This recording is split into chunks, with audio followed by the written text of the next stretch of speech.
Meus queridos irmãos, eu quero cumprimentar a todos com a paz do Senhor Jesus. Estamos aqui mais uma vez no canal Rascunho DVD. Nesta oportunidade estaremos comentando a lição de número 10, lição da classe dos jovens. E nesta oportunidade estaremos falando sobre Cristologia. Ou seja, a pergunta de hoje é: quem é Jesus? A realidade bíblica de Jesus. Quem é Jesus? É uma pergunta que muitos fazem, mas só se conhece Jesus ladeando-se com Ele, de forma espiritual, obviamente. Mostrar quem é Jesus, nosso objetivo, saber que os homens dizem de Jesus, conscientizar Jesus é o Filho de Deus, é o único. Ele é único. Então, nossas perguntas de hoje serão respondidas baseadas nos textos bíblicos e nas propostas que temos de Marcos capítulo 14. Então, aí vem o primeiro tópico dizendo quem foi Jesus. O segundo tópico nos diz quem dizem os homens que eu sou. O terceiro tópico nos aponta por que Jesus é o único. Por que Jesus é único. Então, essas e outras questões estaremos respondendo aqui no canal Rascunho da EBD. Quero indicar para a leitura esse livro da editora Vozes, muito interessante, de Gerhard Lenfink. Jesus de Nazaré, o que ele queria, quem ele era. Eis a questão. É um livro interessante. São cerca de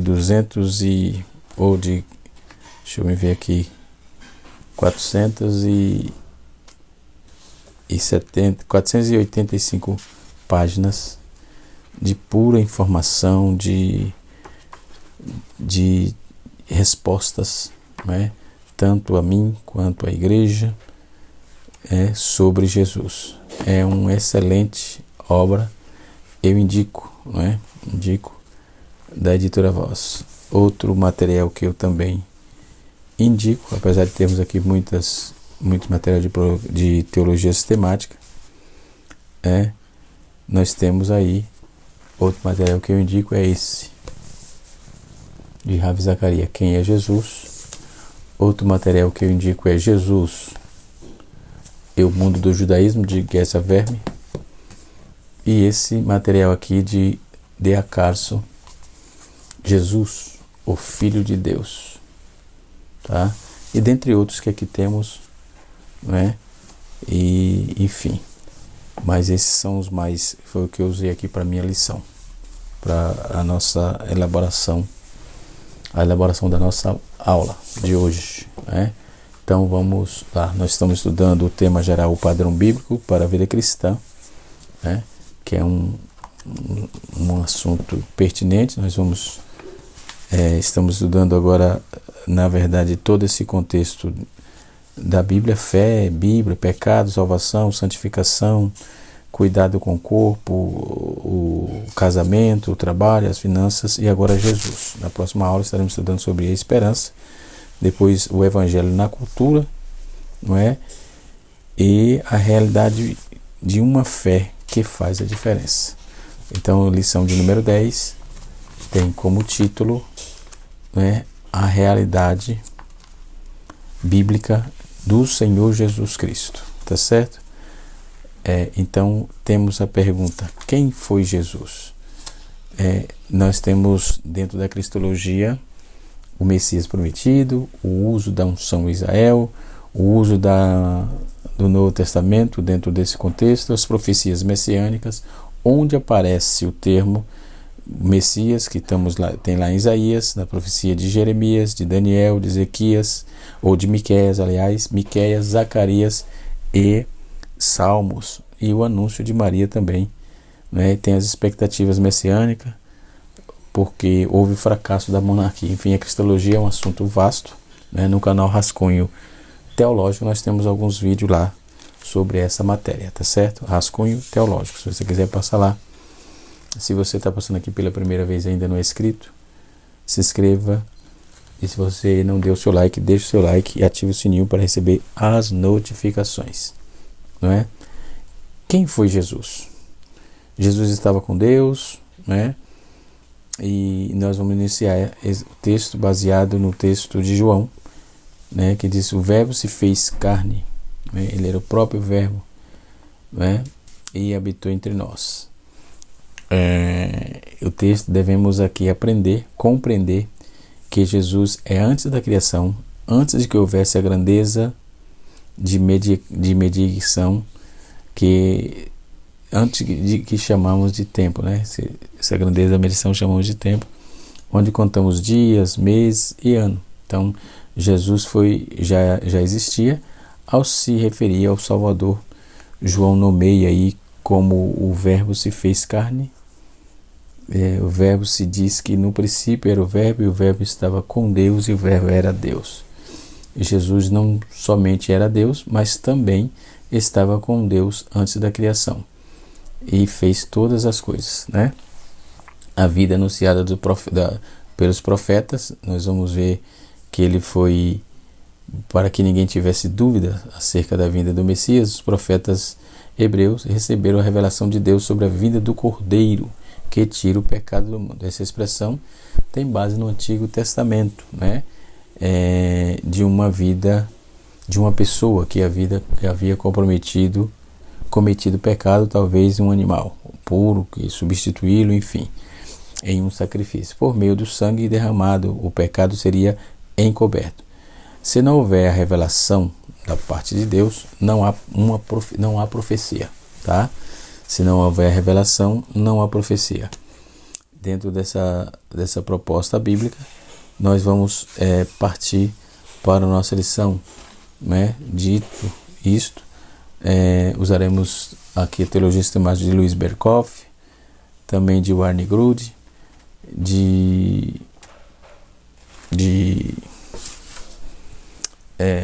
Norman Geisler, da CPAD, e também do Charles Hodge, né, da Vida Nova. Um material excelente, né, um compêndio de informação. Jesus é alguém que causa impacto na vida das pessoas, no mundo ocidental, no mundo oriental. Jesus é alguém que transforma a vida de quem o aceita, de quem o acredita, de quem acredita nele, né? Jesus é o Filho de Deus e veio com um propósito na terra para salvar. A cristologia que a Bíblia nos aponta é uma teologia sistemática que estuda sobre a obra, sobre a pessoa de Cristo, tanto no ponto de vista histórico, a partir das Escrituras, que é relativamente prático, né? Então nós temos o Messias prometido em a unção lá de Israel, por exemplo, a unção de Israel, além do tipo de unção de Israel, dava-se muita importância à unção para pessoas ou para alguns objetos. 3 ofícios de elevado conceito eram consagrados pela unção: o do profeta, o do sacerdote e o rei. Então havia também a unção para objetos, tais como os tabernáculos, os apetrechos sagrados que tinham ali, que compunham os elementos da adoração, né? Tem um livro, Revelação Messiânica, da editora Luz, de Gerard Van Groenisch, né? É uma obra, eu tenho esse material em PDF, tá? E não está completo, mas é uma obra espetacular, sensacional, certo? Aí nós temos aí as profecias acerca do Messias, né? Que essa esperança messiânica é algo que é alimentado pelo povo judeu desde a longa data, como base dos escritos proféticos de Isaías, Jeremias, Miqueias, Zacarias e assim por diante, como o Salmo também. Há também outros textos encontrados na literatura intertestamentária no período de Malaquias até Mateus, né? Então, que reforça aí essa expectativa dentro desse conceito. Em contrapartida, nós vamos ver alguém tentando negar a divindade de Cristo, né? Jesus, o Filho de Deus, nós temos títulos, os títulos cristológicos, que tem dentro desse contexto e de informação, tá certo? Jesus, quem é Jesus? Jesus, Filho de Deus, como título cristológico, Jesus, Filho de Deus em passagens selecionadas, Jesus, Filho de Deus em contextos cristão e muçulmanos, né? Então são informações vitais para a nossa fé, porque creio em Deus Pai Todo-Poderoso, Criador dos céus e da terra, e em Jesus, seu único Filho, nosso Senhor. Satanás, após semanas e milhões de cristãos, recitam essas palavras no credo apostólico. Mas o que significa confessar Jesus como Filho de Deus? Significa dizer que o Deus da Bíblia tem um filho? Não é possível que seja sentido isso. Então essas perguntas, essas questões sempre surgem, não é? Mas, primeiro, muitas obras elaboradas dentro da disciplina da teologia sistemática discutem a filiação de Jesus, em especial o Filho de Deus. Trata-se do tema mais de amplitude, né? Dentro da teologia trinitariana ou trinitária. O livro de Alice McGrath, que inclui o Filho de Deus, não inclui o Filho de Deus como índice remissivo ao estudar as bases da doutrina bíblica. O professor McGrath, ele menciona 3 personificações de Deus na Bíblia, embora ele se refira ao termo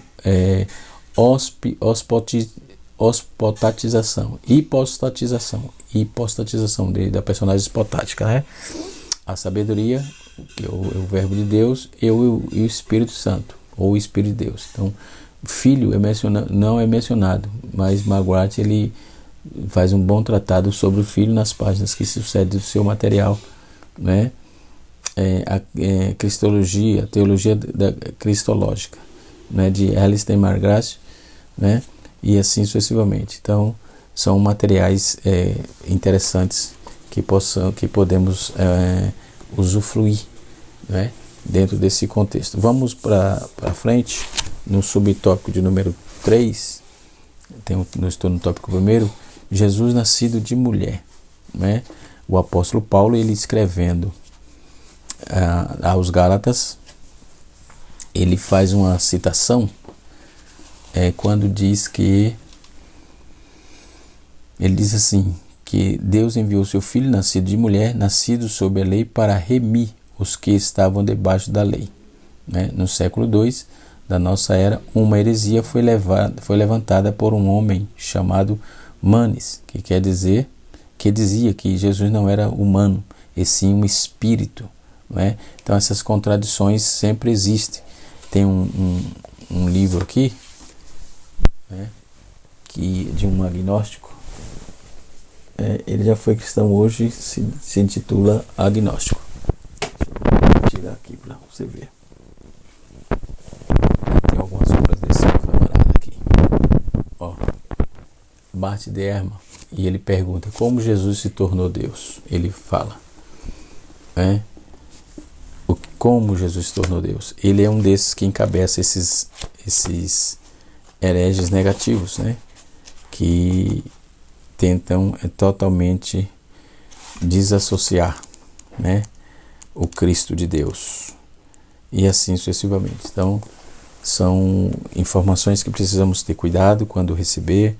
Na internet, nos YouTube da vida, aí tem bastante informações desencontradas, descontextualizadas, né, e irracionais. Então tenhamos cuidado. Os nossos jovens que têm a cabeça bastante aflorada, que está em desenvolvimento, crescendo, é bom aprender exatamente da fonte, né? Por isso que um assunto desse é um assunto pertinente para a nossa juventude, né? E assim, e por que não dizer para todos nós, né? Mas como a aula está sendo direcionada aos jovens, eu digo para a nossa juventude, né?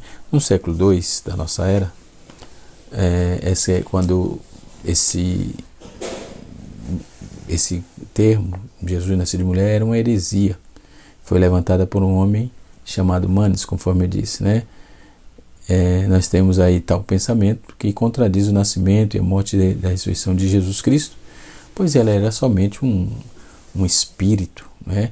Não poderia nascer, muito menos morrer e ressuscitar. Por ocasião de sua vida, de sua vitória sobre a morte, ou melhor, ele disse a Tomé: vede as minhas mãos e meus pés, quem sou, que sou eu mesmo, tocai-me e vede, pois um espírito não tem carne e nem osso, com verdades eu tenho. Então Jesus aponta aqui situações que estava havendo uma dúvida ali, né, do Tomé. No século XX, no século XIX, iniciou-se uma busca pelo Jesus histórico. Isso tem sim bastante informações. Eu tenho alguns materiais que tratam disso, né?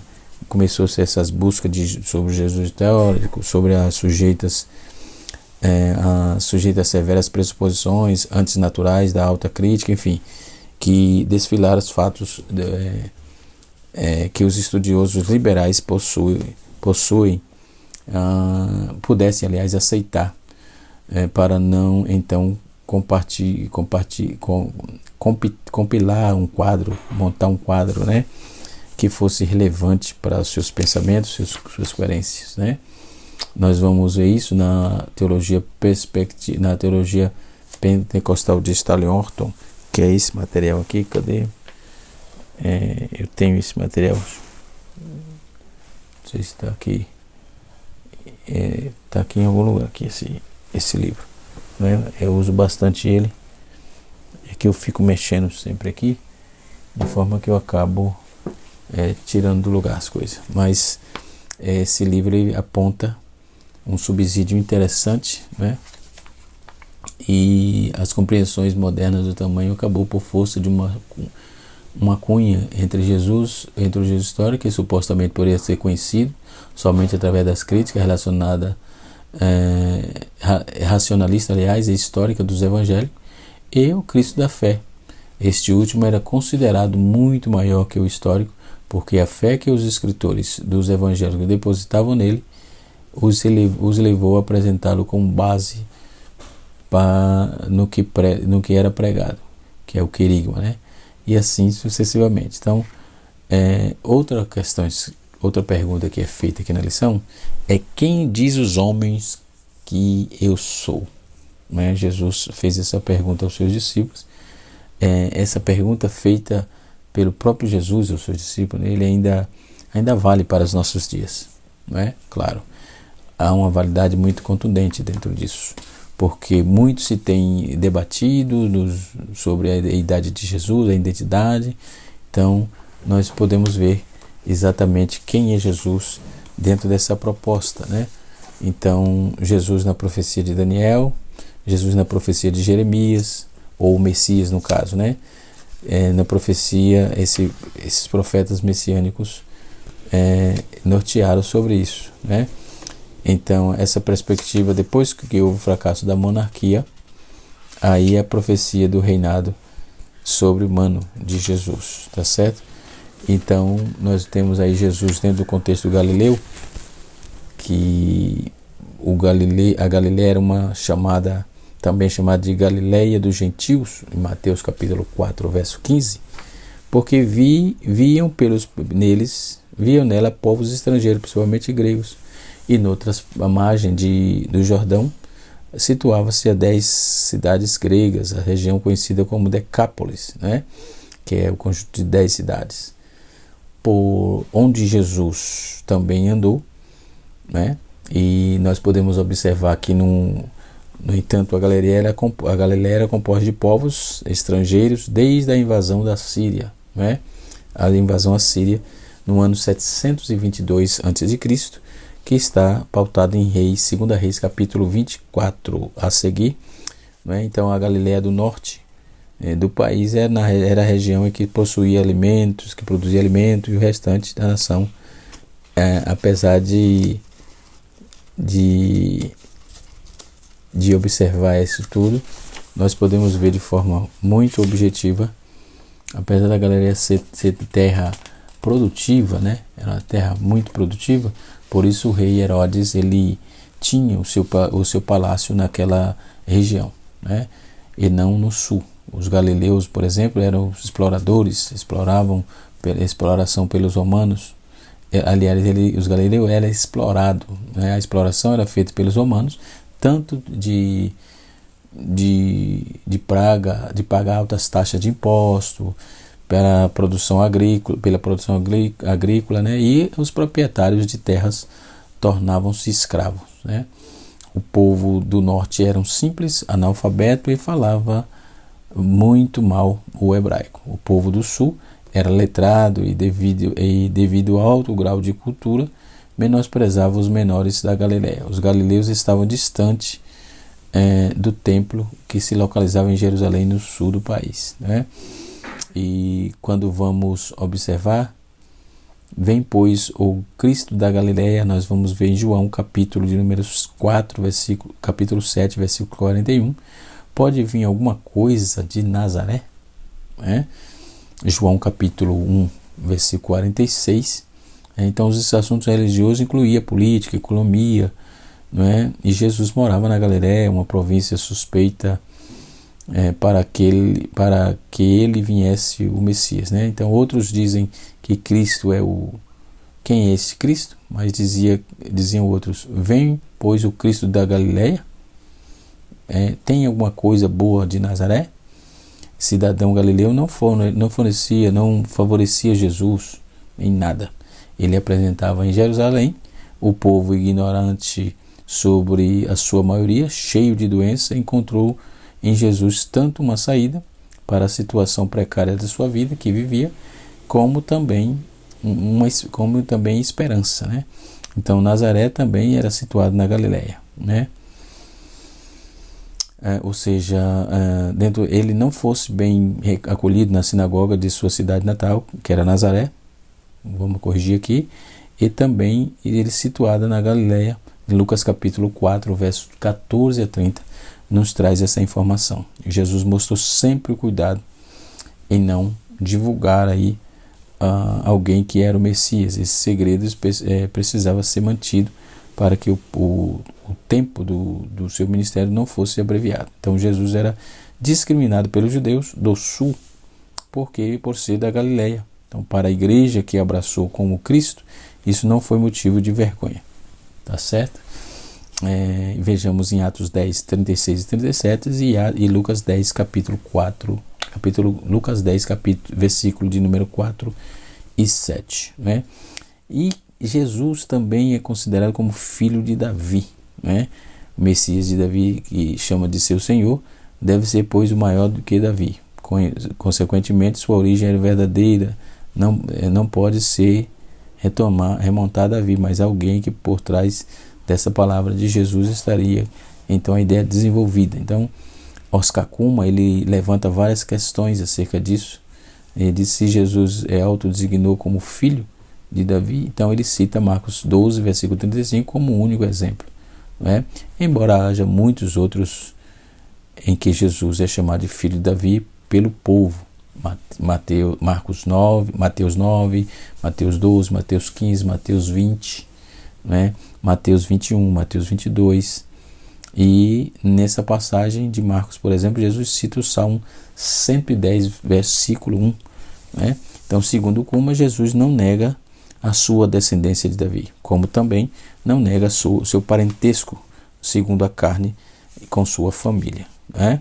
Então, Oscar Cullmann, Cristologia do Novo Testamento, editora Liber, muito boa, material interessante que nos traz aí, nos aclara bastante. Depois nós temos Jesus como Filho de Deus. Jesus, Filho de Deus. Por que razão Jesus é chamado Filho de Deus? Então, a luz do mundo se entende naturalmente, né? A luz do que se entende naturalmente, filho é alguém que vem depois do pai. Logo, teria Jesus nascido em um passado muito remoto, por isso veio aí ser filho de Deus? São perguntas que estão na pauta, né? Então seremos obrigados aí de forma a eliminar aí a possibilidade de Jesus aceitar o seu chamado de filho a partir então da concepção judaica, né? Por isso que esse livro ele é um livro acadêmico, esse livro aqui que eu vou mostrar agora, né? Então ele vem trazendo aqui, esse livro é bastante focado no academicismo de informações. Galileu estúpido, né? Foi chamado por algumas oportunidades, em uma oportunidade aliás, né? Então para falar de cristologia cristologia acadêmica de forma mais abrangente, um vídeo de 30 minutos nós não vamos conseguir, obviamente. Esse livro também explora a cultura da cultura judaica do judeu lá, o comentarista, esqueci o nome do rapaz, estava aqui agora,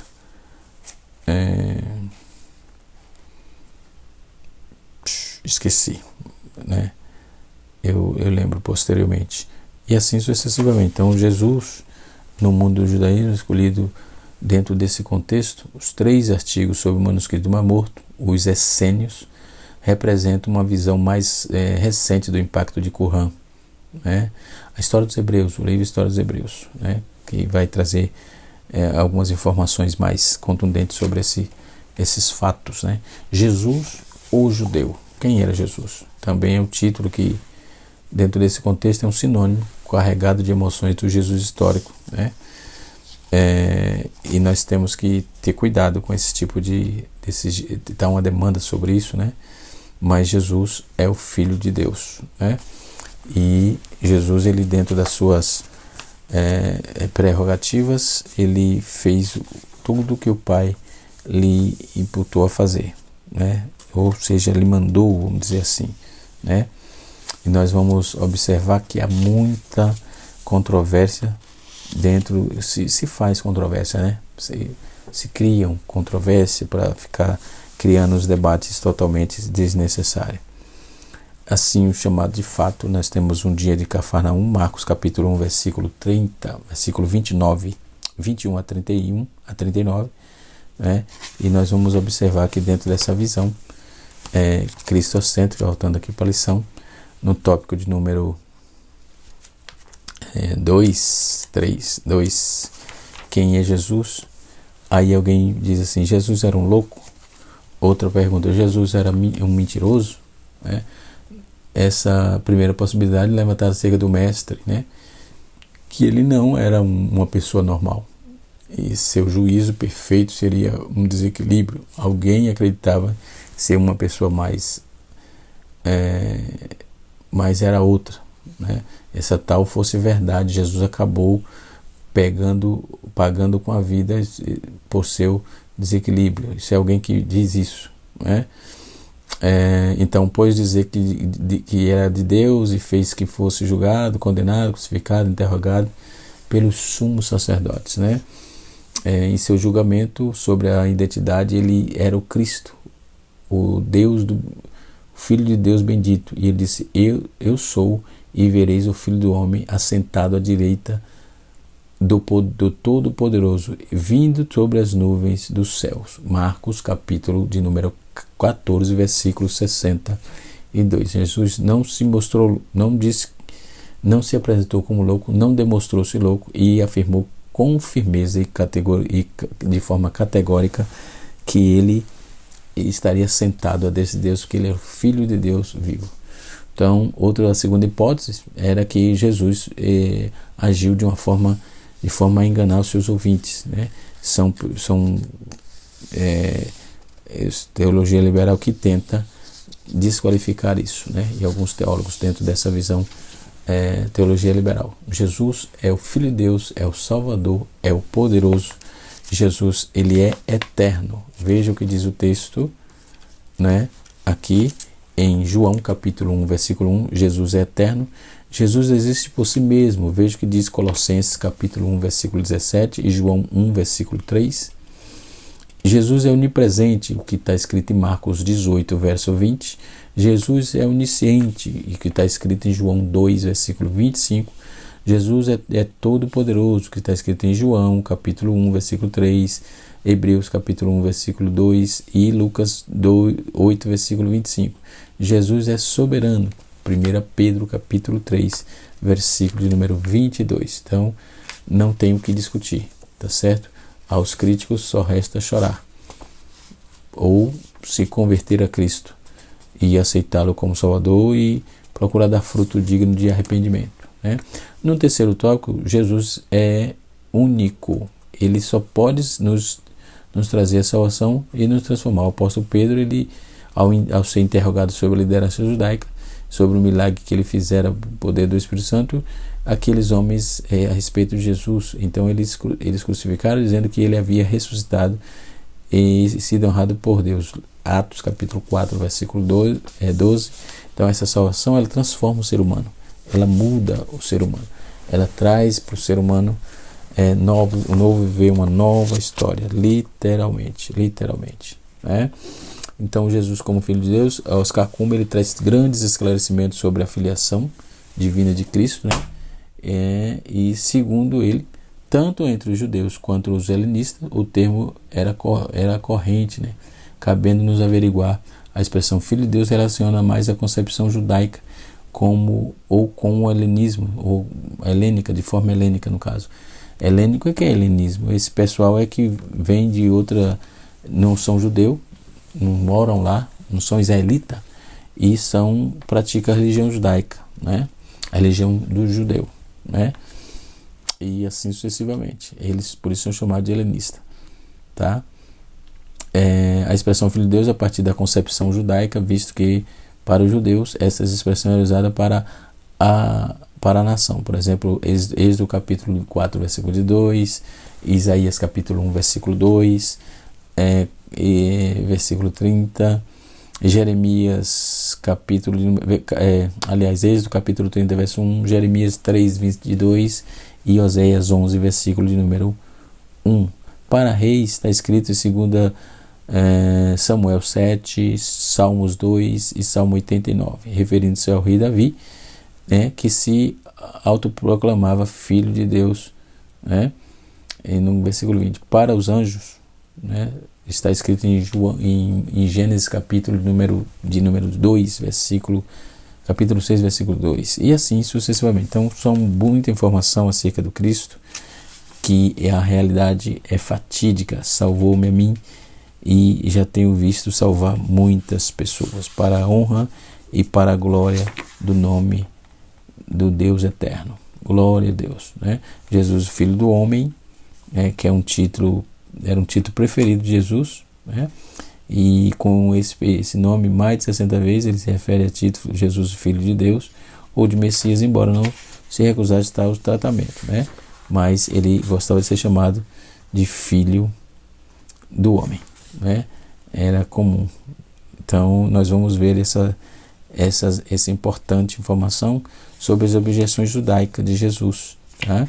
Então podemos observar toda essa visão cristocêntrica, filosófica, teológica, cristológica. Glória a Deus. Deus abençoe a igreja, canal Rascunho DVD, ensinando para transformar vidas, tá? Deus abençoe os jovens, no nome de Jesus.